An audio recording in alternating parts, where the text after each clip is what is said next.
Broadcasting live. It's America's longest running talk show on computers. It's Computer America, bringing you the biggest names in technology with guest interviews, new products, and your emails. Listen live at computeramerica.com on any device around the world.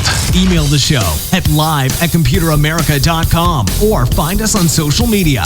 Be sure to check out our website for contests, giveaways, show notes, live video stream, podcasts, and more. You're listening to Computer America.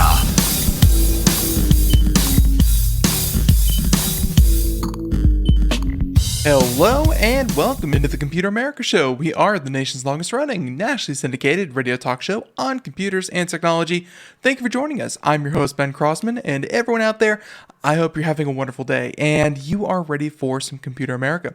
So today on the program, assuming everything goes correctly, we're going to be doing, kind of like computer technology news. We're going to be catching up with one of our favorite correspondents, Miss Sandy Berger herself. If you haven't checked out her stuff, CompuKiss.com, highly encourage you to do that. And yeah, hey, she's been a longtime tech journalist, friend of the show for a number of years, and we always enjoy, when she's able to join us. So she'll be joining us here in just a moment. But in the meantime, we will be doing computer and technology news until that happens. And we have a lot to talk about. So let's just say before we get started, ComputerAmerica.com. That's where you'll find everything, including show notes, past shows, future shows, podcasts, articles, reviews, tips, tricks, hints. There's actually a list there that I haven't really been talking too much about.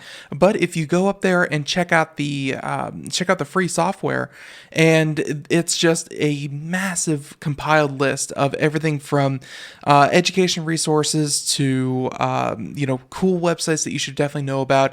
Everything for 3D animation, rendering, that kind of thing, absolutely free.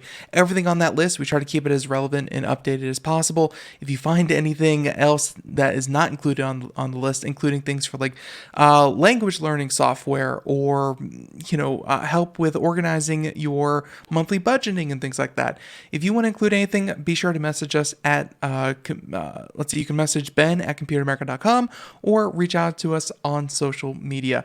No wrong way to do this. So, with all that being said, everyone, computer and technology news, we're going to start with that, and then hopefully Sandy's able to join us here partway through, and we'll do our thing. So, everyone, why don't we go ahead and just get started with computer and technology news, brought to you by Computer America.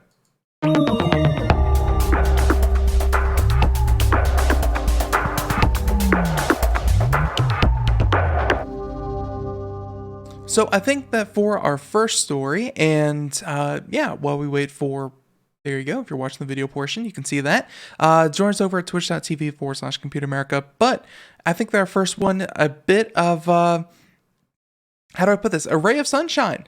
We've long been fans of renewable energy and really just the possibility of what renewable energy has for not just this country and its energy security, but of course, just as far as technology goes, a lot of great advancement happens in the technology field, and this is one place that can definitely happen. Hey, check this out. The Trump administration approves the largest United States solar project ever. Hey, how about that? This is actually very, very cool, especially in a time where there's so much uncertainty about jobs. And hey, you can be sure that, hundreds of workers are going to be needed to to do this, and looks like it's going to be about 900 additional workers with the support of about 1,100 other jobs in the local community. Of course, that will be able to count this among their revenue. This is obviously Australia's Quinbrook Infrastructure Partners and California-based Arevia Power now has the green light to build and operate the Gemini Solar Project. It's about 30 miles northeast of Las Vegas, and for anyone who's been to Las Vegas, boy, do they need electricity. They have a lot of lights, and I know that they are powered by a series of dams and other sources of energy, but if you've ever been to a desert, you know one thing that they have plenty of, and that is, well, sunlight.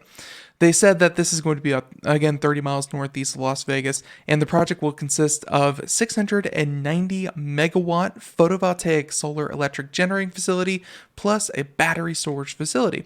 And really, that's something that I think a lot of people don't know about electricity, energy, that kind of thing. One of the biggest issues with electricity isn't about generating electricity, because we're actually very good at that.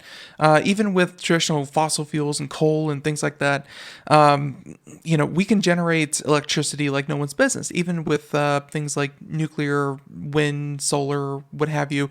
The problem is generating it at the correct time, releasing it at the correct time, and being able to store it for, well, when you need it. The sun shines 12 hours a day, but what happens about the other 12 hours a day? That's where a battery facility definitely comes into place. Comes into play. And with that being said, they said that the project will be the 8th largest solar power facility in the world and expected to generate enough electricity to power, well, here's your perspective, 260,000 homes. And there you go. So, and everyone, just real quick, we have Sandy waiting in the wings, and we're going to put a little hold on this article for a second, and then we'll go ahead and bring Sandy in and talk about this. So here we go, pressing the button, and Sandy, she's actually setting up her microphone, I think, and everything should be working here in just a moment. But if you missed about 4 minutes ago when we first introduced Sandy, she is a Computer America correspondent, our consumer electronics expert, and longtime friend of Computer America. She's been a tech journalist for many, many years, and we love to have her here on the program. Sandy, welcome back onto Computer America. How you doing?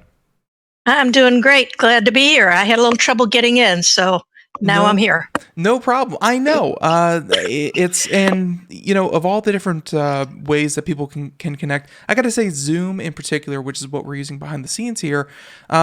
They've been making a lot of changes. I don't know if you've been having a lot of video conference calls and things like that since the pandemic. Actually, I've been using Zoom pretty regularly without a problem. But you're hearing me right now, right? I am hearing you indeed. Yes, I am. Okay, so it put up another sign that said "waiting for you to get into the room." So yeah, I saw that a second Sandy. There may be a little overloaded, maybe. Yeah, just a little bit. But hey, we're happy that you're able to join us. And just real quick, just to wrap up this article here that we were talking about, and then we'll get to Sandy and everything to have that we have to talk about. Last thing is, of course, is just that this the solar power facility that should be under production starting in I think later this year. And yeah, I think that's just about it. Tons and tons of electricity, jobs, all that kind of thing. Hey, you can find out more. We'll include a link in the show notes. But now, getting back to the real guest of the show, and Sandy, so before we get started with all of the different topics that we have, I just want to know, how are you? I'm doing well, Ben. No, everything is fine here. We've got beautiful weather, so I can't complain about the weather. And, doing our own thing. That's what you have to do lately. Lately. And of course, we haven't talked for, I think we missed last month. And so, this whole pandemic thing and lockdown has been happening ever since. And of course, you're also North Carolina. You're a bit, you're a bit further east than I am. But the state, I think it will be on lockdown for like another week or so. Man, it's just been a game of trying not to be bored in your own home. Exactly. Actually, not to be bored and maybe not to overdo it on projects because that's what I do sometimes.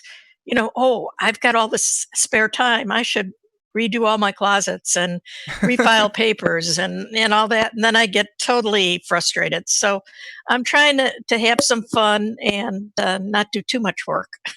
Well, yeah, and hey, staying focused, not overwhelmed, that's definitely important. And I gotta say that your first topic is very relevant to this. Uh, and I want to say it's relevant to this conversation, but the game in particular. Yes, I said game. We don't often talk about video games here with Sandy, but this one is special. This one is, I think it's like the best selling Nintendo Switch game like ever. And it's Animal Crossing New Horizons. It set so many Right. records, it blew everyone else out of the water, and it has a player base just so I don't want to say fanatic, so fanatic, but everyone loves this game. Yeah, they do. And so I had to try it. I just had to try it. Now, it's true, we don't often talk about gaming, but for years I've reviewed a lot of games, especially Nintendo games, because they, over the years, have tended to be more for everyone rather than for specific gamers that just do everything, 24 hours a day on the games. And so when Animal Crossing came out, the new one called New Horizons, um, I just had to take a look at it. And the reason is I don't know how many people know this, but Animal Crossing is one of the first things that came out on Nintendo a long time ago, like 2002, I believe, was the first version. I'm and really it's it did have that cult following, and I want to say that the last Animal Crossing before this one was released was about ten years or so. It's been a long time dormant. It's been several years, and so they had built up a clientele of people who loved it, loved the game, and so they were waiting and waiting a year already. They announced it over a year ago for this new one to come out, and it did finally come out. I actually played Animal Crossing on the Nintendo DS, their last handheld. I think that was their last handheld, Yeah, wasn't it? yeah, yeah. The 3DS, right? Yeah, and that was actually quite a while ago. Still have it and was really anxious to compare what they've done with the program and why it's so wildly popular. Well, yeah, and let's see, and I think I can pull up some numbers here in a bit, but just to tell you how popular it is, I got to say that I opened up Facebook this morning just to check my messages, and I got to say the first thing I saw was actually a coworker of ours, Carissa, and yeah, she had her Animal Crossing character right there, on my Facebook feed. Everyone seems to have a character, and it's weird. Like it's a mix of like social, you can play with other people, but so many people I see, they're just on their island doing their own thing, enjoying it by themselves. Yeah, it really is a program that is a life simulator. So it's a simulation program, but it's a fun thing. And your avatars are whatever you want to make it. Hmm. And you get to choose everything, get to choose what to do. Actually, it's about going on an island where you're not going to vacation, but where you're going to live. And they take you to the island on an airplane and the whole ball of wax. So um, it is very well done, very well thought out. So and of course for people who maybe I think this game in particular has such mass appeal. I see people of all different skill levels. I guess I would say people who are not very familiar with video games to people who really do like video games. They're very they're very skilled, and everyone seems to enjoy it. What about New Horizons really spoke to you? What do you find enjoyable within the game? Well, I think that the main thing about the game is that it's so customizable, and that there's so much to do. So it's not just go to the island and build a tent or have put your tent down and um, plant some flowers. I mean, you can do just about anything you want, and you can make the island into whatever you want. You can visit people from other islands. If you're playing with the Nintendo Switch, the regular one, which is you can play on TV, then you can play along with others on the screen, which is kind of cool. I'm right now playing on a Nintendo Lite, um, and you'll find if you want a Nintendo right now, but to Nintendo Switch, they are sold out everywhere. Well, I And on think you Amazon, could. Yeah, go and ahead. sorry to cut in, but I think you can pick one up on eBay for like $800. Yeah, that's what I was going to say. Amazon Yeah, is selling them for 600 when the retail price is it's crazy. 300. So yeah, I, it is crazy. it's definitely crazy. And by the way, I just looked up the numbers. It looks like about 11 million people are playing and creating and sharing and kind of doing their own thing here. It's a wildly popular game. And I'm going to ask you now, who would you kind of recommend this game for? People who enjoy doing maybe what in a video game? Well, I think people who are homebound right now and who don't Right. have that much to do or want to do something enjoyable, this is an enjoyable way to pass the time. Um, I'm not a huge gamer. I have, like I said, reviewed games over the years, Nintendo and Xbox in particular. Um, so I'm not a huge gamer, and that's one of the reasons that I like this program. I would recommend it for just about everybody. I mean, I think that the grandkids, the kids, the moms and dads, just about anybody can enjoy it. Now, there's a couple caveats here. Hmm. One, if you've never played anything like this, you're going to feel totally lost when you start. Okay. So you got to get into it, go online, go to YouTube, watch a few videos, and see what you can do to get going. If you've played any Animal Crossing game before, you're going to love this because it's got so many added things that other games didn't have. Right, and I think actually to that point, a lot of people of the younger audience, they probably haven't played an Animal Crossing because I looked up. I think it was 2012 was the last time one was released, and even before that, it was like 2008. Yeah, Mhm. you go a decade, and this is a lot of people's first introduction to the series, and they seem to love it.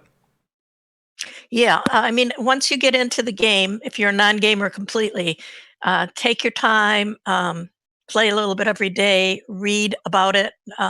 You're probably not even going to know what buttons to push when you first start. Hmm. If you've played any games at all, you'll have more of a feel for the buttons and get into it more quickly. But there is help online, so I just want people to know that. Some people are saying, "What are you saying, help online? That's crazy. I gotta find this all out by myself." And that's part of the fun of the gaming, people, but not everybody is like that. And then I guess another part of this would be, like you said, if you are on the correct system, you can play with other people. And I'm sure that I have seen a lot of articles and a lot of reviews saying that I play this, my kids play it. Sometimes we play together, and it's a good way to connect with people when, like you said, homebound. Not you can't get out, you can't do a lot. It's a fun alternative to something like, let's say, just a video call or something like that to still socialize Right. with Yeah. kids. And you can, you can hook up headphones and have an audio chat with it. Now, that part I don't think Nintendo has done a really super job on, but it you can do it. Um, the other thing that is a little bit lacking is when you try to go from one system to another. Say you want to play it on a Nintendo Lite, which is pure handheld, and you want to go to the Nintendo Switch, which can be put on the TV, it's a little complicated. You're going to have to look up how to actually change your account and all that. And I think Nintendo can make that easier. But hey, they got a winner here. So I, Yeah, I'm there. not sure what they're looking at doing next. Yeah, and really for Nintendo, they're doing something that I think a lot of other companies tried to do a couple of years ago. I'm thinking like Windows 8 and 8.1. They're trying to blend Mm, the mobile and the console, the kind of like the home PC and also the laptop. One operating system does everything. It failed for so many other products, but I think for the Nintendo Switch, people are really getting behind having that mix of mobile and console all in one. So, yeah. right. And they've got they've got what what seems like a million games. I mean, there are hundreds and hundreds of games. A lot of them are the older games that Nintendo, like the Animal Crossing, Zelda, and Mario.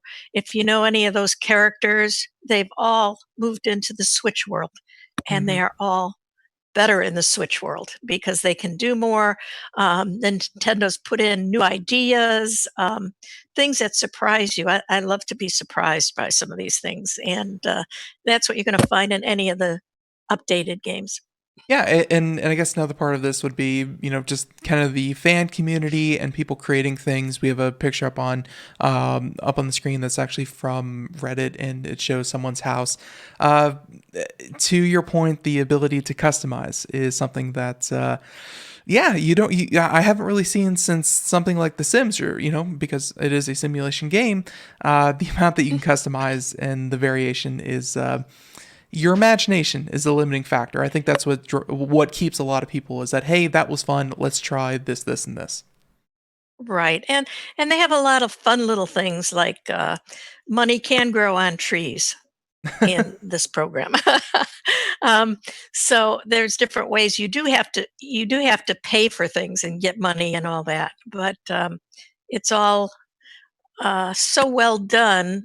The more you know about the game, the more you know how to make money and build your house and plant your garden and do whatever you want. If you want to have an exercise program, you can build your own gym there or whatever you want. So you're right. It's your imagination, and I think that's a big draw with games like this. Yeah. If if it were time gated, if it were kind of separated in any other way, and actually, just a kind of funny aside that I know is that one of the largest or fastest growing communities on Reddit were people comparing prices of, I want to say, turnips, so that they could sell turnips for the most that they can, so they could have as much money as possible, and they would go to each other's islands and trade. Yeah, people they have gotten and continue to be very serious about this. So Yes, you definitely recommend this. they do. I do. I think it's a great game for anybody, really just about anybody. Does take your imagination to a next level, and you do, of course, have to spend some time at it. But like other games, it's so immersive that you'll be pressed to not spend so much time on it. Right, and of course, hey, this is all about not going stir crazy in your home, because these lockdowns, some of them are starting to be lifted, but in a lot of other places, even after the lockdowns are quote unquote lifted, even after that, I think people are still going to be spending the majority of their time at home. So that's I certainly think you're one way. right. Yeah. Yeah. One other thing about this game is that it is time sensitive. You can actually do time traveling too, but that's a little even beyond me right now. Um, but it's time sensitive, so every day when you get up, it's a new day in on the island. Yeah, I haven't seen too many games that are like that. Yeah, I was just actually poking through an article here saying that the creators really wanted to make that where, yeah, it's a solo game you can play by yourself, but at the same time they wanted to feel like it's a world that even when you're not playing the game, things are still happening, and you can kind of hop in and out as you please and get things done. But they wanted to make it feel like it's a real world that it will go on even if you're not playing the game at the moment. So That's right, it will. And, one thing that I read, when you go in to the game, you're allowed to choose different hairstyles for yourself, okay? mhm. And, somebody in one of the postings had put down, "Well, what if I wanna change my hairstyle?" And they said, "Well, if you don't play for a month, then you'll wake up that morning and your hair will be completely disheveled, and you'll be able to choose a new style." Now, I see I have not kept away from it for a month, so I'm not sure if that's true or not, but that's how realistic the program is. Yeah, it definitely, little touches like that can definitely make a game feel, very immersive. Because if everything just kind of stayed stagnant, then it wouldn't feel like, well, a simulation type game. That's the same Right. thing that The Sims did a little while ago. Was that even as you're doing your own thing within the game, the other Sims within the game are having relationships. They're doing this or the other. They're going to work. You know, Right.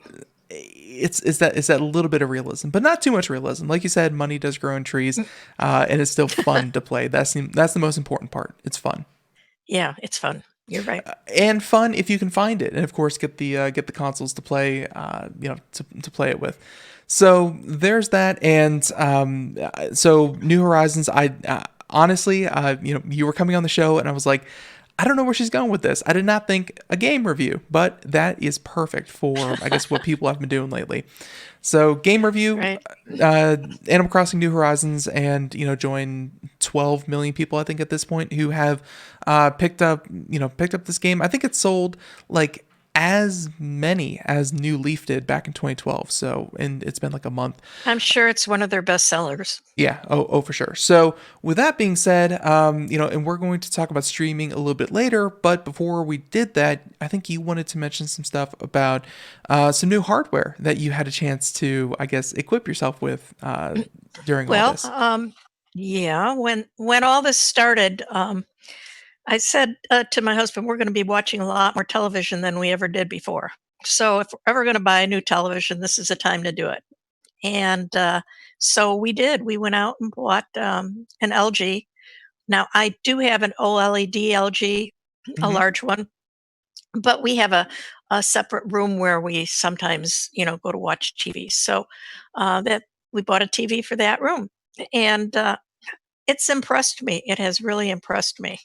It's um it's a LG that is what they call a thin Q, Hmm. but it is also an LED, not an OLED, just an LED. Um, but it's one of their newer things, which has better quality. The viewing angle is spectacular. The details are spectacular. The blacks maybe are not quite as black as an OLED, but you really don't notice it because it's so well done, and because it's got nano colors, which makes the colors that are out there more vibrant. And really, it's been a little while since we talked about TV technology, maybe right after CES. And I got to say that NanoCell wasn't exactly. It's not the buzzword that I think about when I think about what was happening out at CES. But what do you think this technology is? Do you think it's kind of the gap between OLED and LED? Do you think it's just kind of a sharper LED altogether? I think it's a sharper LED. It's not really OLED, but it is the nanotech thing. Just nanocell. I'm sorry, I should say. Um, Actually makes the individual cells so detailed that the whole picture gets a lot more detailed than a regular LED. Now, the other thing about this TV, and one of the reasons we bought it, Hmm. is that it has Dolby Vision and Dolby Atmos. Um, I think we've talked about this before. Have we talked about Amazon Music? Yeah. As it pertains to Dolby Atmos, I'm not too sure. Right. Okay. Well, when I've been a big believer in details in music, and MP3s just don't do it for me. Um, I'm looking for more vibrancy and more details, and you get that with high def um, music. You get that Hmm. with Dolby Atmos. And this TV had Atmos in, and we bought it with the sound bars, so it's got total surround sound. Sounds fantastic, and you can get Dolby Atmos in Hmm. movies, in especially Prime Video. But the whole the whole 4K thing becomes more important as you watch certain things on TV. Right, and I was about to say things like live sports, although those really aren't happening. So Right. Don't have to worry about that. Yeah, but I know that for movies and for a lot of things out there, where 4K I think was kind of coming into its own even just like a year ago. Now almost everything is available in 4K. The technology, the industry really adopted the technology very very quickly, and pictures getting better and better every couple of months. But I guess sound is something that people don't pay as much attention to as picture quality. Right, and I'd pay attention to both, so that's why I went with this TV and this sound system, which is just fabulous. It really is good. You can hear the difference. There are people that say they can't hear the difference, but I certainly can. And what's happening with Google Music, not Google, I'm sorry, Amazon Music, Yeah. is when they started increasing the quality of what they had and what they could stream. That made a huge difference. Yeah, the quality of Amazon has definitely, and do they still segregate it in like the higher paid tier for that higher quality, or are they starting to They do. introduce more into the lower one as well? No, the high quality music, I think that a lot of the high def, I'm not sure, but you do have to pay 12, I think it's 12.99 a month Amazon for Music the upper tier HD, Amazon. yeah. Yes. Yeah. And if you pay for it a year in advance, you bring it down to like 9.99 a month. So it's comparable to Spotify and Apple Music and others, but I think the quality is excellent. And when it comes to hardware, this is something that I'm trying to figure out a way to kind of segue the point, but I really can't. I gotta say though that we have been doing a little bit of home renovation here as well because hey, we're bored. And one of those were these light bulbs that you could buy and sync together, and they play music. It's not Okay. just it's not just a light bulb; it's also a speaker built into the base of it. Right. Super easy. I think they connected over Bluetooth, I think was the problem. And I already said problem because we have this outdoor patio and it's pretty long. It's probably about 50 feet where it's like a deck kind of deal. Uh-huh. And it comes with a base bulb, and you could have like 8 other light bulbs that are, up to 8 light bulbs that connect to the base bulb. Man, unfortunately, and this is where I think we're going to have to go with like a Wi-Fi solution. We put the base bulb in the middle, and then about 20 feet out from the base bulb, the limitations of Bluetooth technology just made it sound really distorted and fuzzy. Right. It was unfortunate because otherwise the setup to get speakers anywhere in your home with things like this light bulb were super simple. Well, I think you're right. Bluetooth is a problem with music, and people don't realize that because they just run out and buy a Bluetooth speaker. And of course, some speakers are better than other speakers. Obviously, you're going to get a Sonos speaker or something that's going to be better than an everyday speaker. But Bluetooth is not really made for quality music. It really doesn't have the bandwidth to stream, and that's why the farther away you get with Bluetooth, the worse the quality gets. Now I do have to make And even one. Bluetooth, Yeah. that's even Bluetooth 5. Okay, Yeah, go ahead. and now I had to make one little comment. Craig, Craig was actually helping us set it up, and he was actually setting up himself. And I gotta say that his iPhone consists of, I guess, one song, which is dreadful. Don't get me wrong, it's dreadful. The only song on Craig's phone is "Achy Breaky Heart." Okay. Yeah, it's Okay. we and he played it as loud as he could just because we wanted to see new system. Let's see how loud it can go. We actually got a call from the neighbors saying turn that down or we're going to call the cops, which Whoa. I think Wow. it's completely justified. Achy breaky heart should not be forced onto anyone. That is awful. But yeah, it unfortunately it was a little I'm sorry, it was a little distorted.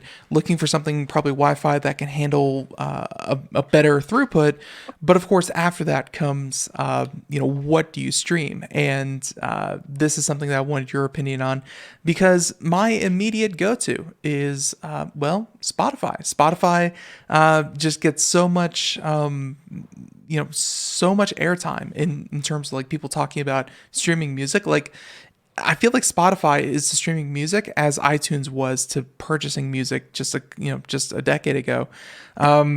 But you're still gung ho about Amazon Music HD. I am. And I like Spotify. Spotify has a huge, huge catalog of music. Amazon does too, but I think Spotify is probably even a little larger. Um, and Spotify has been pretty good as a standard. I just really like the Dolby Atmos that you can get from.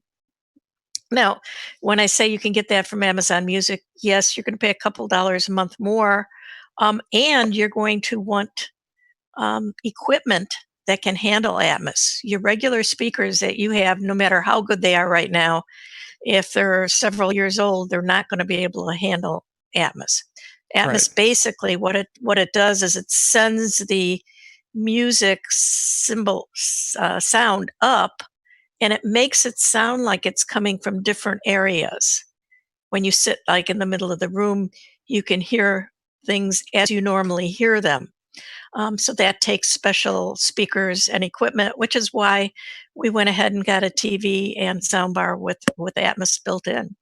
Yeah, and I remember having, I think actually Craig went to go to Bose and their headquarters when they were developing that technology, the ability to kind of throw sound to different parts of the room. It was Hmm. pretty cool, you know. Of course, back then it was two guys in white lab coats in a big room, and Right. they could say point to anywhere in the room, and we can make the noise come from there. And he would point, and the two guys in white lab coats would turn the speakers, dial some knobs, and hey, they could get it done. Very impressive that the technology has come to the point where you don't have to have those guys in your house. It just kind of automatically senses and does that itself. Right. Yeah, you're right. Bose was one of the Pioneers, initiators yeah. of a lot of pioneers, yes, of the different sound systems. And I also visited them when they were in Cambridge. Yeah. So it's all very interesting, and I've watched it for years and years. Um, and that's why a good sound system is so important to So me. here's something that people who maybe haven't purchased a TV in the last couple of years, with almost every TV now being a smart TV, or even with something as simple as, let's say, a Chromecast, it's not hard to turn one into a smart TV. How was set up for you? I mean, new TV, new soundbar, everything has to be just right. How was set up? Setup was easy as far as the quality of the sound, the quality of the picture, everything came right up, boom, boom, boom. But LG is not really great on instructions. Okay. So I really had I wanted to know the answers to all my questions, and I certainly couldn't get them from LG. I even called over there at one point in time. Um, when my Also, the other thing is that this TV has both Google and Amazon. Hmm. And there's, like I said, very, very little as far as instructions on how to set that all up. I think you can use either or. I know I have not been able. Well, no, I shouldn't say that. I can use both, but I can't get the TV to turn on from both. So I should be able to say, um, Google, turn the TV on. Alexa, turn the TV on. And I can't do that from both at the same in the same hookup. Might be something I'm doing, and again, very, very poor as far as the quality of what they're trying to explain or not explain. Yeah, and I've run into that with LG as well. Unfortunately, a lot of that is the language barrier, but yeah, there really shouldn't be an excuse. I think LG is just as popular as any other large TV out there. I think I purchased. My last TV purchase was like a Samsung, like one of the 43 inches that were available during the holidays. Um, Hmm. yeah, they were chucking 4K TVs out the door. It was like $160, and here's a 42, 43-inch 4K TV. Right, Um, right. these things are getting pretty affordable nowadays. Yeah, they are. I mean, this TV right now, I got a deal on it when I bought it. It was on sale, Hmm. but it's going for around $700. Yeah. which is not that expensive, but certainly a lot more expensive than what you can run into the store and walk out with for But $200. and at the same time, I mean, here on the website, if you're watching the video portion, we have this up. Obviously from the website, it's probably a little bit more expensive, as if you went through Amazon or something like that. But still, the TV size is 55 inch, 65 inch. I think they go all the way up to like 85 inch. These things are getting just massive. It's okay. So here's my question to you, Sandy. Why didn't you go for 8K? Well, there's no transmissions in 8K yet. I stood there at CES last year and compared the TVs 4K and 8K, and I could not see a big difference. Not at a normal viewing range. Now, that's the other thing as far as size goes and quality goes, the viewing range different. I mean, maybe if I had a huge room that I could have put an 85-inch TV in, 8K might have made a difference, but I really doubt that I would have paid the price for it right now anyway. And I think that your observation means even more when you really think about it, because let's say somewhere like CES, they have, an 80-inch television that is 8K and an 80-inch television that is 4K right next to it to compare. Right. Really, if you think about it, especially as something like CES, like a trade show, they're going to gussy it up as much as they can. They're going to be showing content that is shot in 8K natively versus content that is shot in 4K natively. They're going to Right. try to make that distinction as clear as possible. And for you, someone who's been looking at TVs for a long time, if you really can't tell that much of a difference, this is something that has come up before here on the show. 4K to 8K is not going to be as much of a difference as you mentioned with this television. Darker blacks, brighter whites, the refresh rate, things like that are probably going. Dolby Atmos Vision and stuff like that are probably going to make a bigger difference than 4K, 8K. I think that's an absolutely true fact. It's just there are other things with the TV right now that will make a bigger difference for you. And it depends on what type of room you're putting this in. Is it a lighted room, a lot of sunlight, Hmm. or a darker room? There's all sorts of things that you really should consider when you're buying a TV. And most people don't consider that. They go into the big box store, which, well, you can hardly do that anymore, but they would go in and look at these demos, which are all pre-made on the TVs on the wall, and say, "Oh, I think this one looks the best." But when you get it home in your room, it might not look the best, and so you have to take a lot into consideration. Yeah, it's and of course, how do you put this? Even on their website, they have the television here sitting here in a room that, careful of too many too many windows. And then they have a room that is just nothing but windows, kind of displaying the technology. Um, Mhm. Obviously, these things are going to be superimposed. It's all digital rendering. It's not actually going to be what it looks like. Um, but yeah, it's what you see even on the store floor and what it is when you get home, when you change some of the values. It's going to look better, but it probably won't look as good as the advertisements kind of make it out to be. So, That's right. That's right. okay. So all this, you got the sound bar. Everything sounds great. The big question now then comes to, well, does it work with your digital assistants? Have you been able to get any kind of integration with that? Yes, I can. I can get pretty good integration on both the Google and Alexa. However, I think that the problem with TVs right now and streaming, and I'm only streaming, I don't have cable on this thing.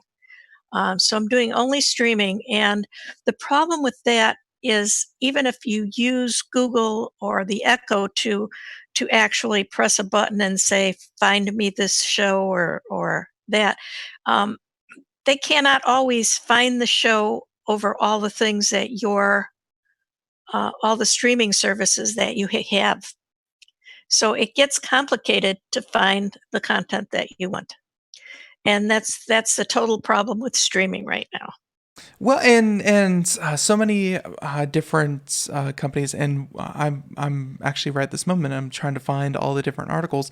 A lot of people have been releasing movies onto streaming, and really, I'm thinking of Disney Plus in particular. They've been releasing films, movies. They're producing more things that ever since the pandemic, they were going to kind of trickle it out, slowly let it out. And it seems like everyone has kind of moved up their release dates because they want to capitalize on, hey, the fact that everyone's sitting at home and trying to be entertained. Everyone wants to look like they have the most content for you to watch.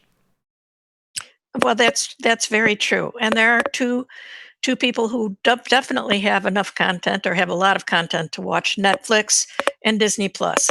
Those are the two that I think have the most content. Now, there's others, of course, that have live TV and things like that, which have a lot of content. But if you're talking pure streaming, um, it's unbelievable what Disney can provide. Disney Plus is providing for $4.99 a month. They Are just announced that Yeah, They're having Hamilton this month sometime, I think. And Frozen 2 came out right after the pandemic struck. And instead of putting it on the movie theaters, they put it right on Disney Plus. yeah. So it's amazing. I did hear about the Hamilton one. I'm finally happy that they're doing that because I have heard a lot about Hamilton. I have not seen I've not made it to Broadway to see it, and I haven't either. and I probably never was going to. Even though it's one of those shows that I think is going to be up on Broadway for a long time. Yeah, it's just something that If Broadway is open, that is. yeah, they're still closed, unfortunately. But Hamilton, and that actually is probably a huge reason behind a lot of these releases. Hamilton not being able to sell tickets to their show, so hey, Right, why not right. release it onto Disney? And it's Exactly. very impressive Disney was able to get that. Well, Disney is impressive, period. The 4K stuff on Disney is wonderful. They just did a fabulous job with that. Even the older things like Sound of Music, Hmm. they have upgraded to 4K, and the details on a good TV are phenomenal. And this is all for $4.99 a month. All the Star Wars things, which, by the way, I'm watching because I have seen Star Wars one here, one there, and never got the whole story together. So now I'm kind of watching it in order and enjoying that. Mandalorian, they've got some new things that are really excellent. Yeah, the Mandalorian was the last show that I kind of binged, and I made it to like episode 7. I'm planning on finishing it, but yeah, every episode was just for. Uh, I think growing up, this idea of direct to kind of direct to VHS when I was a kid, and Disney movies that never made it into the theater, they were hot garbage. They were awful. Hmm. And Disney, at least for the content that they're making for the for their streaming service, it's actually good. It's not just things that didn't get a big enough budget to have a theatrical release. They're actually good, and I think that's the biggest change we're seeing with all the streaming stuff. Admittedly, um, everything coming out on streaming is not a direct result of the pandemic. This stuff has been in production for a number of years and it's finally being released. But I think going forward, the quality of what's on a streaming service, I think, has to go up. And Netflix and Disney, at least, are definitely doing that. Right. And I think I misspoke. I think I said $4.99 for Disney. I think it's $6.99 a month Yeah, for that's what I was Disney. thinking. Yeah. Yeah, Apple was at $4.99, and I think they still are.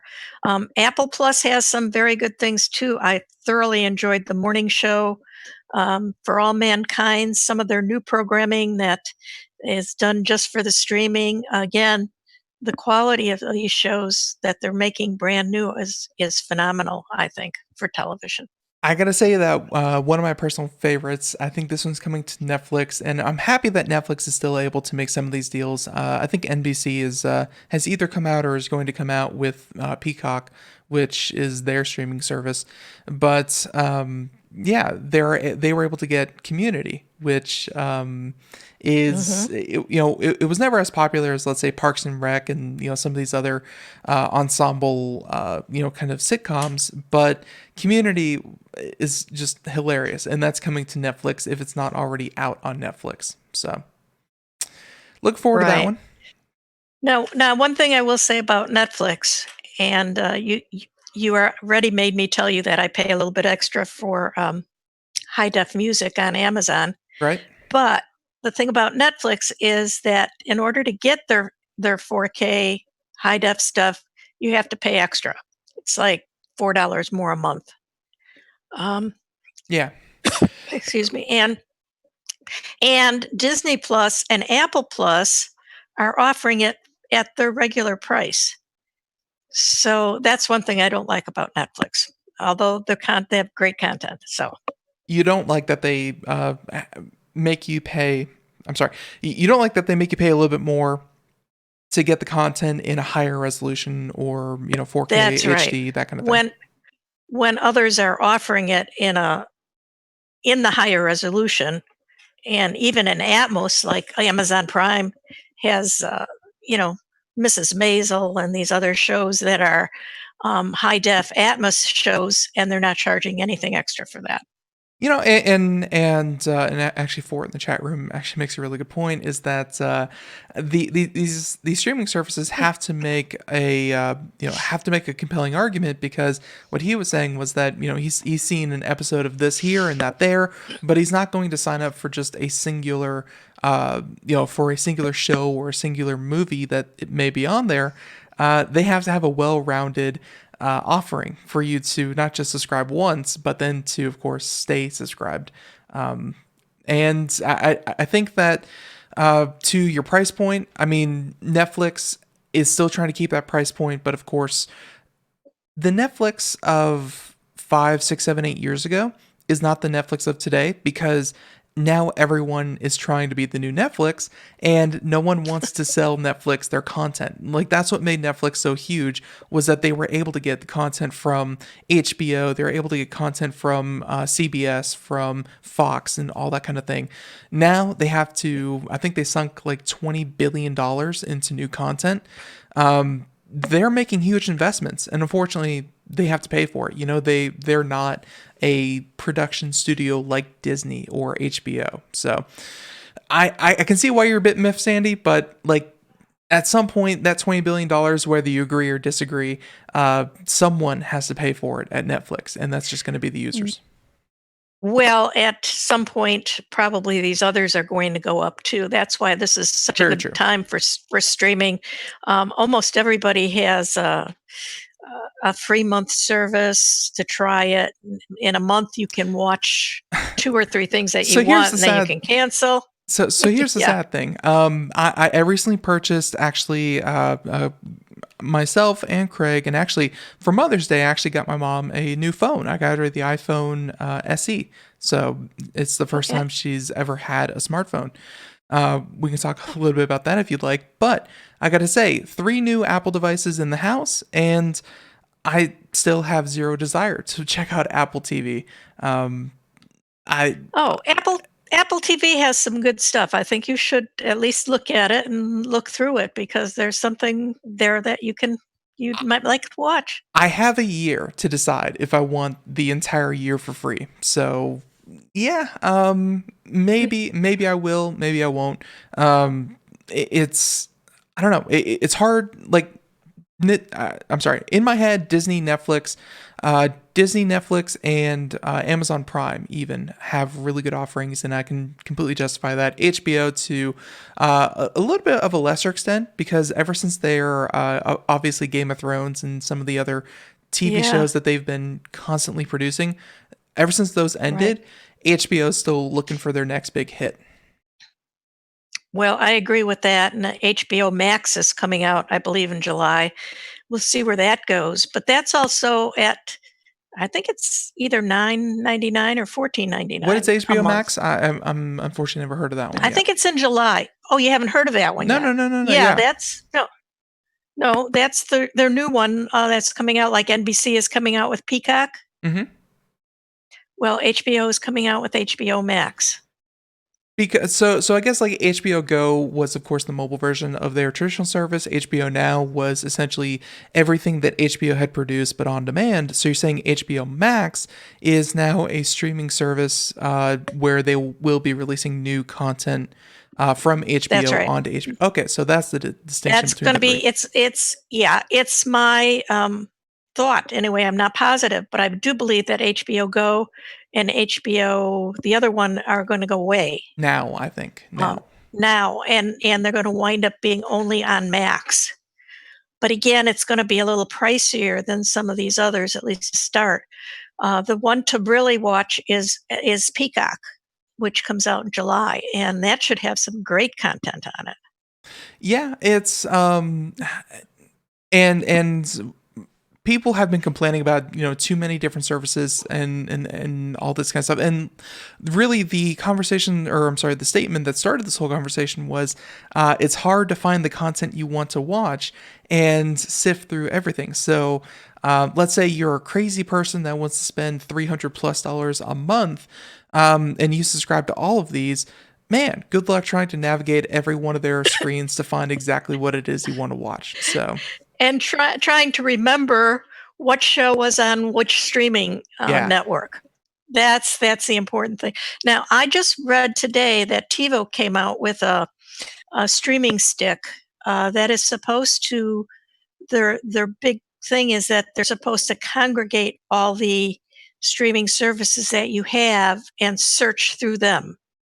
Roku tried the So I exact think same thing, and I don't think it worked too well. Like it worked, but it it had like a lot of either errors. It would kick you back to the to the menu screen, or right. you have to pay an additional fee to be able to get this. Like it didn't work perfectly. Right, and there's another, party out there whose name I can't recall right now, but they also have tried that and with kind of fair results. But TiVo is a big name, and they're trying to find their niche. They've uh, they have not been huge. Of course, there's TiVo fans everywhere, but I think that this new TiVo thing, I think it was like $49, and I think that might be worth trying just to see what it's all about. Definitely, definitely. So, and by the way, up here on the screen, $12 a month, like you said, and obviously, it's probably $15 a month if you don't buy the entire year, which I don't know who does. But Not only that, but they yeah. have I think they have one with commercials and one without commercials, and I think, Oh, Peacock is doing Peacock, not HBO Max. That's Peacock. Peacock. Yeah, Okay, yeah, alright, yeah. yeah. In HBO Max, I would be very surprised if they actually had commercials, because that's even before HBO. That was their whole thing. Was it's HBO, it's television without commercials. So, Right. but I gotta say that I'm very impressed, at least with HBO and what it is that they're able to line up. Everything from Anthony Bourdain and Parts Unknown, Fresh Prince, Rick and Morty, Friends, Doctor Who, Adventure Time. I mean, they have been able to make some deals. And I think that's going to be the frustrating part for consumers in the next year, is that they're going to be signing these deals, and I feel like this content is only going to stick around for so long that, let's say Friends was on Netflix for like 5 years and they had to pay like $1 billion for Friends. Right. I feel like those contracts are going to move every year, every other year, and it's just going to leave people frustrated over, well, it used to be on Netflix, but now it's on here, and then eventually it's going to go there. That's something people are going to Uh, be frustrated over. I think so, and yet you've gotta remember that we're getting a lot for what we're paying for now. My what I'm paying for Disney Plus, Apple Plus, of course, I got deals at the beginning, so but it's much less, and YouTube TV I use for my local channels, and it's much less than I was paying for cable. So as long as the prices stay down, people might be willing to take a little bit of inconvenience because we're getting great shows. I and really I think that the end of streaming is going to come when streaming really took off because Netflix was such a deal. For $8 you could watch all this stuff. Right. Obviously over the years, $8 has turned into $12. Where like you were saying, up to like $18, $19 if you pay for the Right. 4K HD streaming, whatever. But now with all this competition, it's keeping it down for a little bit longer. But eventually, so some of the mergers that we didn't talk about, and this was a part that I want to talk to you about, where things like Grubhub, Uber Eats. I'm sure that you and your family, Sandy, have been getting more home delivery. I think a lot of people have, ordering from a lot of places. The reason I bring this up is that Uber Eats is actually thinking of purchasing Grubhub, which are Right. which are like two of the largest within the field. And I feel like that's where streaming is going to kind of eventually start going, is that we're going to see not just content shifting from place to place, but entire partnerships and mergers of these services eventually, not yet, but soon. I So think it's coming already. yeah. So you're Yeah, right. the only thing I have to say, Sandy, is that there is music playing softly in the background, and unfortunately, our conversation is over. It's an hour flew on by. Sandy, I want to thank you so much, and really, it's great to have you back on the Okay. show. Looking forward to next month, and CompuKids.com, but of course, find links over at Computer America. And Sandy, until next time, stay safe. Thank you so much. Okay. Hey. Bye. All right, everyone else, ComputerAmerica.com. Check us out for past shows, future shows, and of course this show. And until next time, everyone, have a great day. Thank you so much. And hey, we'll be back 4 p.m. to 5 p.m. Monday through Friday. Everyone, have a good one. Bye.